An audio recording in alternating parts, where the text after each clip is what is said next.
കശ്മീർ എന്ന് കേൾക്കുമ്പോൾ മനസ്സിലേക്ക് ഓടിയെത്തുന്ന പേരുകളിൽ ഒന്നാണ് ലാൽ ചൗക്ക്. ഇന്ന് ദേശീയ പതാക പാറിപ്പറക്കുന്ന ലാൽ ചൗക്കിന് കഴിഞ്ഞ കാലത്തെ സംഭവ ബഹുലമായ ഒരുപാട് കഥകൾ പറയാനുണ്ടാകും. കാണാം ശ്രീനഗറിന്റെ ഹൃദ്യമായ ലാൽ ചൗക്കിന്റെ കൂടുതൽ വിശേഷങ്ങൾ. നമസ്കാരം. ജമ്മു കശ്മീരിന്റെ രാഷ്ട്രീയത്തെക്കുറിച്ച് പറഞ്ഞു തുടങ്ങാൻ പറ്റിയ ഇടം, അതല്ലെങ്കിൽ കശ്മീരിനെ കുറിച്ച് പറയുമ്പോൾ ഒരിക്കലും വിട്ടുപോകാനാകാത്ത ഇടമാണ് ശ്രീനഗറിലെ ലാൽ ചൗക്ക്. നിരവധി ചരിത്ര പ്രസിദ്ധമായ സംഭവങ്ങൾ അരങ്ങേറിയ ഇടം, കശ്മീരിന്റെ സാംസ്കാരിക വ്യവസായ കേന്ദ്രം എന്നും നമുക്ക് വിശേഷിപ്പിക്കാം.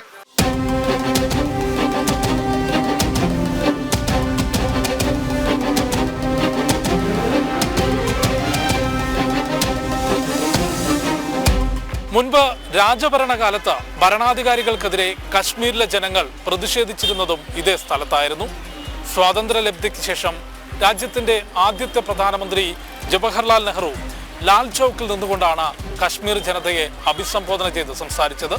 പിന്നീട് കശ്മീരിൽ ആദ്യത്തെ തെരഞ്ഞെടുപ്പ് നടന്നപ്പോൾ തെരഞ്ഞെടുപ്പിന് ശേഷം ഷെയ്ഖ് അബ്ദുള്ള കശ്മീർ ജനതയെ അഭിസംബോധന ചെയ്ത് സംസാരിച്ചതും ഇതേ ലാൽ ചൗക്കിൽ നിന്നായിരുന്നു. പക്ഷേ എനിക്ക് പിറകിൽ കാണുന്ന ഈ ഒരു ഘടികാരം ഘടിപ്പിച്ചിട്ടുള്ള തൂണ്, അത് സ്ഥാപിച്ചിട്ടുള്ളത് 1980-ലാണ്.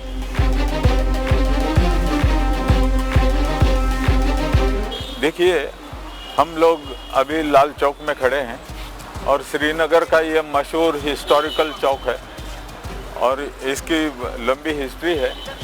पहले कभी यहाँ टेरर था, यहाँ कुछ होता था, अटैक वगैरह होते थे, लेकिन अब जो माहौल है वो फ्री है.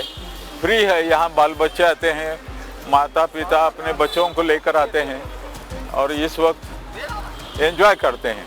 1980-കളുടെ അവസാനത്തിലും 90-കളുടെ തുടക്കത്തിലും കശ്മീരിലെ സാഹചര്യം കലുഷിതമായ സമയത്ത് ഇതേ ലാൽ ചൗക്കിൽ തന്നെയായിരുന്നു അയൽ രാജ്യത്തിന്റെ പതാക ഉയർത്തുകയും വിഘടനവാദ മുദ്രാവാക്യങ്ങൾ ഉയർന്നു കേൾക്കുകയും ചെയ്തത്. അന്ന് വിഘടനവാദികളെ വെല്ലുവിളിച്ചുകൊണ്ട് ലാൽ ചൗക്കിൽ ത്രിവർണ പതാക ഉയർത്തിയ നരേന്ദ്രമോദിയാണ് ഇന്ന് രാജ്യത്തെ നയിക്കുന്നത്. लाल चौक में पोस्टर्स लगाए, दीवारों पे लिखा है, जिसने अपनी मां का दूध पिया हो वो श्रीनगर के लाल चौक में आए, आकर के भारत का तिरंगा झंडा फहराए, और अगर वो जिंदा वापस आएगा तो आतंकवादी उसके नाम लेंगे. आतंकवादी काउंट खोल करके समझे. 26 जनवरी को परसों, अब चंद घंटे बाकी हैं, लाल चौक में फैसला हो जाएगा किसने अपनी मां का दूध पिया.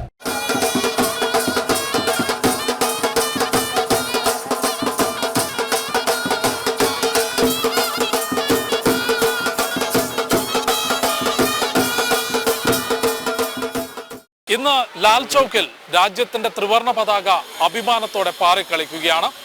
സാംസ്കാരിക കേന്ദ്രത്തിനപ്പുറത്തേക്ക് രാജ്യത്തിന്റെയും ലോകത്തിന്റെയും വിവിധ കോണുകളിൽ നിന്ന് സഞ്ചാരികളെത്തുന്ന വിനോദസഞ്ചാര കേന്ദ്രം കൂടിയാണ് ലാൽ ചൗക്ക്. ലാൽ ചൗക്കിൽ നിന്നും സഞ്ജയ് കൗശലിനൊപ്പം ജിഷ്ണു കൃഷ്ണൻ, ജനം. ഒരർത്ഥത്തിൽ കശ്മീരിന്റെ പുതിയ മുഖത്തിന്റെ അല്ലെങ്കിൽ മാറ്റത്തിന്റെ ഒരു ചിഹ്നം കൂടിയായി മാറുകയാണ് അല്ലേ ലാൽ ചൗക്ക്?